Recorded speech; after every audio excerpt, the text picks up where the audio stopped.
नमस्कार तपाईँहरू सबैलाई। मैले आज चाहिँ यो पुरानो पानी पँधेरो देखाउँदैछु। बलम सितमालीहरूले पानी खाने ठाउँ स्याङ्जाको कालीगण्डकी गाउँपालिका वडा नम्बर 5 स्थित बलम सितमा जौबारी यो एरियामा बस्नेहरूले पानी खाने ठाउँ हो। अब पहिला एकदम यो के कच्ची थियो, सबै कच्ची थियो, यहाँ सानो थियो। अहिले चाहिँ यो पछि अब यो अगाडि वारिपारि सबै पिच गरेर ढलान गरेर यो बनाइएको छ, पानी सङ्लिने ठाउँ बनाएको छ। तर पिँधमा चाहिँ गरिन्न, किनभने त्यो पानी पिँधमा उम्रेर आउने हुनाले त्यो पिच गर्ने बित्तिकै पानी छेकिँदो रहेछ। त्यो हुनाले पिच गर्न त्यहाँ पिँधमा पिच गरिन्न। अहिले अब यो पानी धेरै पहिला सबैले पानी खाने ठाउँ हो यो। यहाँ अघि देख्नुभयो, यहाँ अङ्गारा पनि राखेको छ। यहाँ बटुवा बाटोमा हिँड्ने बटुवाहरूले पानी खाउनु भनेर त्यति सफा त छैन, लेउ लागेको छ अहिले हेर्नुहोस्। तर यो पहिला सबैले युज गर्ने पानी हो। अहिले त सायद अब गाई भैँसीलाई खानको लागि मात्रै पानी परेको रहेछ जस्तो छ, किनभने सबैको घर घरमा धारो छ। यसरी बनाइएको छ यो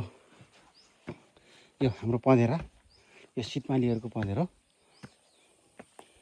यहाँबाट खोला बग्थ्यो पहिला यहाँ यही खोलाको पानी त्यहाँ पस्थ्यो, थाहा हुन्थेन। पानी त्यहाँ बर्खामा पानी धेरै हुन्थ्यो।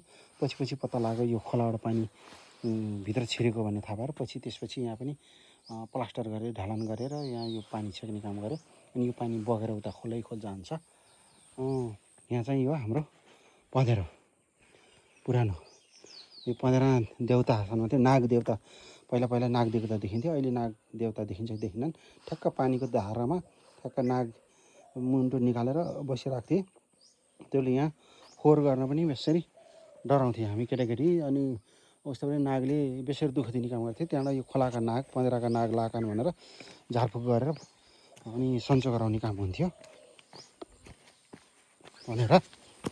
अब अहिले पहिला बाटो चिप्लो हुन्थ्यो, पानी बोकेर हिँड्दाखेरि चिप्लिएर गाग्री फुटेर डोको एकापट्टि गाग्री फुटेर एकापट्टि त्यस्तो पनि हुन्थ्यो। हेर्नुहोस्, म अलिकति टाढाबाट देखाएँ तपाईँलाई हाम्रो पँधेरा। अहिले यो पँधेरामा अहिले हामी पानी लिन आउनु पर्दैन।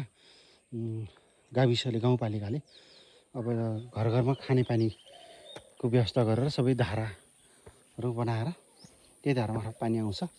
पानी बोक्न हिँड्नु पर्दैन। यहाँ नजिककोले गाई भैँसीलाई खानको निम्ति पानी लिन आउनुहुन्छ। हामी चाहिँ माथिबाट आउनु पर्दैन, हाम्रो अलि माथि भएको हुनाले। यस्तो ल, तपाईँलाई धेरै धेरै धन्यवाद है त। ल।